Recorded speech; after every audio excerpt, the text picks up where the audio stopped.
ตื่นแต่เช้ามาโอเคก็มีเรื่องมีราวแล้วเนาะพ่อแม่พี่น้องเอ้ยประเด็นดังว่าสั้นซะ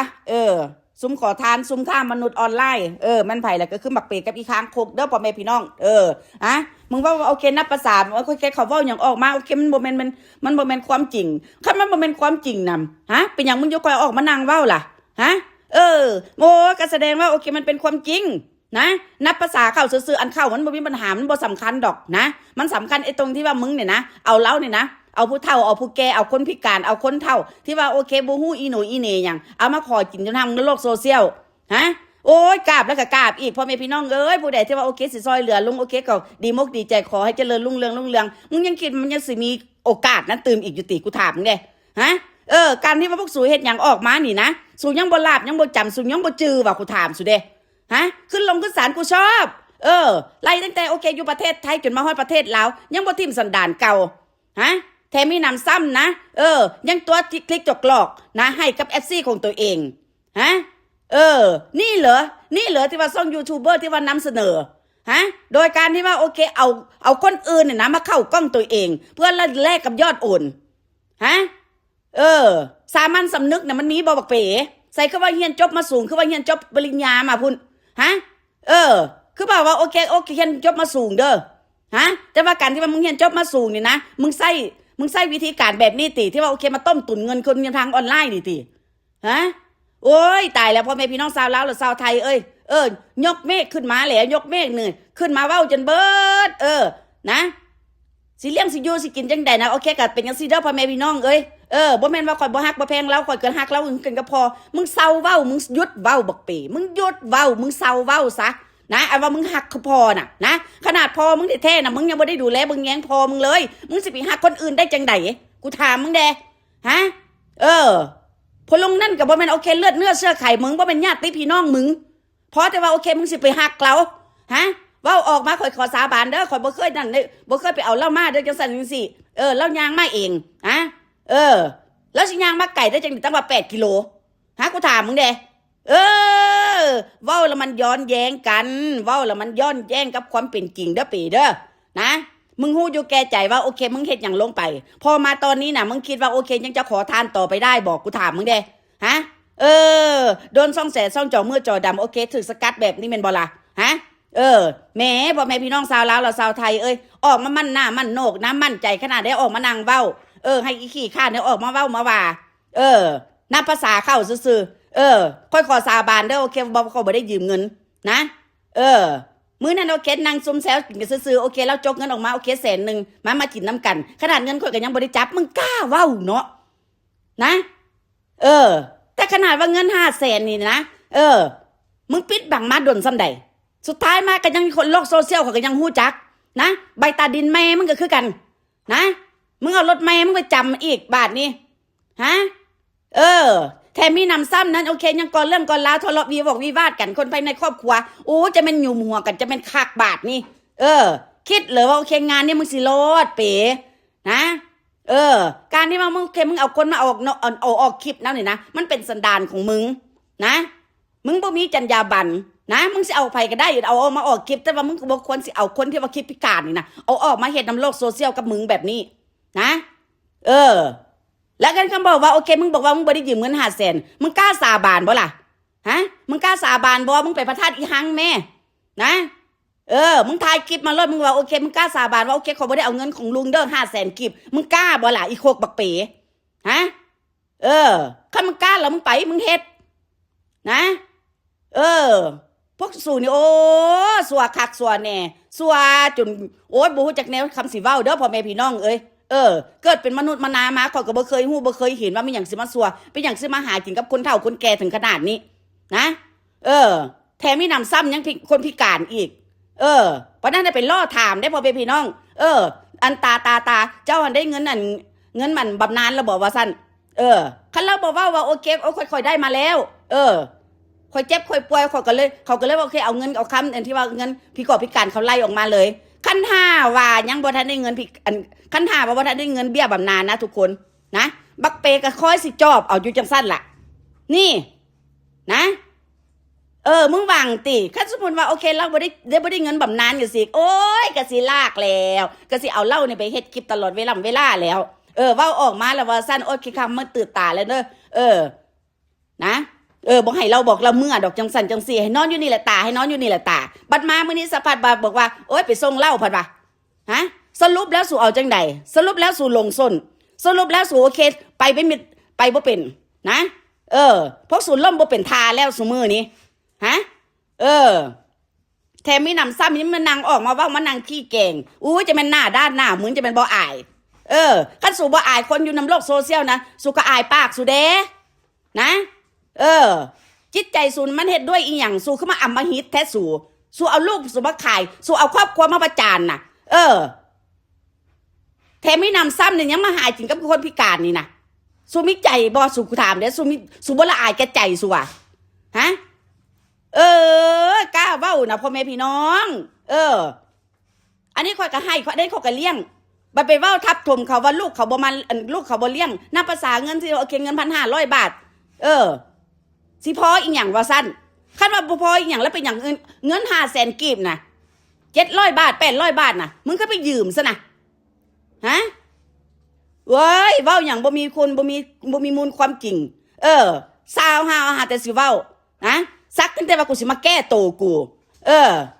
ขอสาบานครับขอสาบานโอเคศักดิ์ศรีของผู้ชายครับว่าซั่นนะมึงยังมีศักดิ์ศรีอยู่ติมึงก็แง้มหีดมึงก็แง้มแตกอีกครั้งโคกสแตกนะฮะมึงยังมีศักดิ์ศรีอยู่บ่เป๋ฮะมึงเว้านานเนาะเป็นจังได๋ล่ะฮะได้เงินนั่นขอทานทางออนไลน์มาสแตกน่ะฮะมีความสุขบ่ล่ะมื้อมานี่คือว่าหัวเตินอยู่มื้อมานี่คือว่าโอเคเว้ายิ้มเยอะเย้ยใส่กับ FC ใส่ซ่องเสอยู่เอาชนเบียร์แก้วนึงชนพุ่นตัวสู่เฮ็ดใส่กับพวกซ่องเสอ่ะปานพวกกูสิไปงึดฮะหน้าด้านหน้ามึนกระดักกระดอพ่อแม่พี่น้องบ่เคยฮู้บ่เคยเห็นว่าแม่หยังคือมาสัวคักสัวแหน่แท้พ่อแม่สู่เอาเข้าหยังมาป้อนสู่กูถามสู่ดูฮะเอาเข้าป้อนอยู่บ่หรือว่าเอาขี้ป้อนสู่ฮะสู่ขึ้นมาสัวได้ใจแท้ฮะจะเป็นผีเน่าลงพูจะเป็นสู่สมกันกระดักกระดอสิสัวหยังก็สัวคักสัวแหน่โพดสู่ก็จงไว้เด้สู่ก็เผื่อไว้เด้ก็แบ่งให้คนอื่นได้สัวคือกันกับมึงเด้บ่แม่นสู่สิสัวบ่แต่ผู้เดียวพวกสู่ฮะโอ้ยตายพ่อแม่พี่น้องตื่นเช้ามาแล้วว่ามันเป็นจังซี่ก็นั่งออกมาขี้แก่งแต่ละมื้อบ่ได้เฮ็ดอีหยังหาแต่เรื่องสิต้มตุ๋นคนหาเรื่องแต่โอเคสิเอาเรื่องนั้นเรื่องนี้ออกมาเว้าให้มันเป็นประเด็นคันว่าเป็นประเด็นอยู่นำโลกโซเชียลแบบที่ว่าโอเคชี้แจงน่ะก็ยังพอเข้าใจอันที่พันธหารมาน่ะมึงชอบชี้แจงไม่ใช่บ่พอมามื้อนี้อีกเอามาขี้แกงโดยการที่ว่าเอา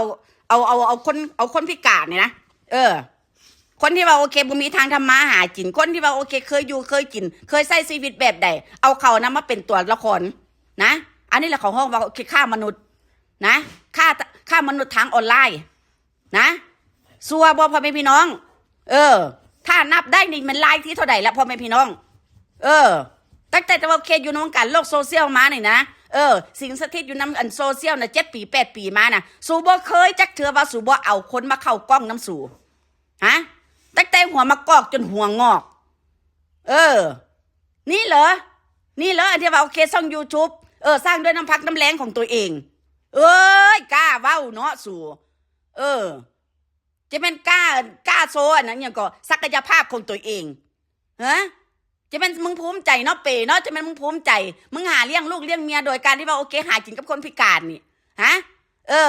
กูบ่แปลกใจดอกว่าเป็นอย่างครอบครัวของพวกสู่นะมิตกต่ำนะลงเหวลงดิ่งลงเหวถึงขนาดนี้นะสมมือนี่โง่หัวขึ้นบ่ได้ก็ย้อนที่ว่าโอเคหาอยู่หากินกับคนเฒ่าคนแก่แบบนี้แหละฮะเมื่อก่อนเขาโอเคออกมาด่าคนออกมาเว้าด่าทั่วทิพย์ทั่วแดนด่าฮอดล้ำพออันหาล้ำพอล้ำแม่ของคนอื่นฮะเป็นจังได๋ล่ะชีวิตมึงน่ะฮะมันเจริญบ่ฮะคนอื่นเขาว่าซั่นล่ะเขาก็ละก้าวหน้าเขาเฮ็ดน้ำพอน้ำแม่เขาเฮ็ดกับคนสะพะคนอันอ้อมข้างอ้อมแอวคนในครอบครัวของตัวเองฮะจะแม่นเขาคิดอีหยังเขาก็ได้ดังใจเขา จะแม่นเขาทำมาค่าขึ้นจะแม่นเขาเฮ็ดหันเฮ็ดนี่โอเคบ่มีอุปสรรคแล้วหัวปอดของพวกมึงอะไรเป็นหยังฮะมีแต่ถอยหลังนะก้าวไปน้ำเขาบ่ได้ดอกนะนั่งหน้าคือกันกับพวกมึงน่ะตายพ่อแม่พี่น้องได้เงินมาสแตกดีมกดีใจเฮ็ดยิงพยองจ่องหองแถมมีนำซ้ำมื้อนี้ก็ยังมานั่งโนบอีกโอ้ยขอบโมขอบใจหลายเด้อผู้ใดถ้าผู้ใดโอเคสิมาซอยเหลือพ่อตานะพัดว่านี่มึงกินอย่างยังจะสิมีจะบอกอีค้างคกฮะอีซาดซวยอีซาดหมาลูกอีกะลีลูกอีเมจ้างลูกอีหน้าเหมือนอีหน้าเลื่อมลูกอีครอบครัวสะถุนบ่มีสกุลรุ่นซาดนะซาดซัวซาดหมาอันนี้กูว่าแต่เฉพาะมึงคนลาวคนอื่นกูก็บ่เกี่ยวกูบ่เว้าให้เพิ่นนะตายมึงมาเบิ่งเอาอีห้าหมอนอีสันดานหมาฮะอีขี้อิจฉาคนออกมานั่งเว้าโอ้ยเมย์บ่ได้อิจฉาโอ้ยเบิ่งแต่เอ็นตามึงน่ะอีหมอนมึงเว้าออกมาจังซั่นน่ะมึงก็อิจฉาพอแฮงแล้วมึงบ่เคยดอกว่าโอเคยินดีกับคนอื่นน่ะมึงเห็นคนอื่นได้ดับได้ดีบ่ได้นะแปดมึงสั่นนะตายมีความสุขซื้ออยู่ซื้อกินว่าซันบ่แม่พี่น้องอยากกินหยังก็ได้กินคนอื่นยังบ่ได้กินมึงไปเปรียบเทียบใส่กับว่าโอเคคนนั่งขอทานอยู่น้ำตลาดมึงบ่กล้าเปรียบเทียบใส่กับคนอื่นที่ว่าโอเคฐานะเท่ากันกับมึงนะหรือว่าสูงกว่ามึงบ่กล้าเปรียบนะฐานะเท่าเทียมกันกับมึงน่ะนะเขาก็บ่เฮ็ดคือมึงนะมึงสิเปรียบเทียบได้แต่เฉพาะคนในบริเวณหอมบ้านมึงแหละซอยบ้านมึงเท่านั้นแหละนะนั่งหน้าก็กันกับมึงเนี่ยมึงสิเปรียบเทียบใส่กับคนอื่นได้บ่ฮะอีจิงเจ้าเก้าหางพ่อแม่พี่น้องอยากกินยังแม่ก็ได้กินคนอื่นยังไม่ได้กินคือกันกับแม่ได้นี่พุ่นว่ากูยังจื้อได้บ่มีวันลืมเด้มึงว่าบอกว่าโอเคน้ำบาดาลน้ำภาษาน้ำบาดาลซื่อๆลูกมึงก็คือกันนะโอ้ย500,000 บาทบ่ได้ดอก500,000กิบให้มันได้สกอนเถอะเป็นจังใดบางบาทนี่ฮะลูกมึงอยู่ตัวไปติดหนี้ติดสินลูกมึงหันตัวไปยืมเงินคน500,000กีบมึงบอกว่าเงินมึงบ่ได้เซามึงซื้อแต่ข้าวกินมึงว่าจังสินะแล้วสุมือนี่มันแม่นหยังฮะดินที่ว่ามึงอยู่นะมันก็บ่แม่นของมึงมีปัญญาไปไทยออกมาบ่ล่ะฮะบ่อยู่ใส่ละใบตาดินเอามาอ้างพวกกูเบิ่งดูเอาใบตาดินมาอ้างกูดูกูจะเขียนใบตาดินนะFC ก็คือกันจะเขียนใบตาดินมึงซุมือนี่น่ะอีหมอนมันอยู่ใส่ตายกล้าเว้าออกมาเนาะโอ้ยอีขี้อิจฉาการงานบ่เฮ็ดหยังแต่ละมือนะโอเคซ้อมจะคอยสิอิจฉาคนฮะจนบ่มีเวลาโอเคสั่งสอนนะลูกมาของมึงนี่อีซาดซัวมึงเอามันทั้งแม่มันทั้งลูกเลยรถพ่อแม่พี่น้องเอาตอนนี้แหละผิดพลาดประการใดขอโทษขออภัยพ่อแม่พี่น้องแล้วไว้เจอกันใหม่นะจ๊ะทุกคนโอเคบ๊ายบายจ้า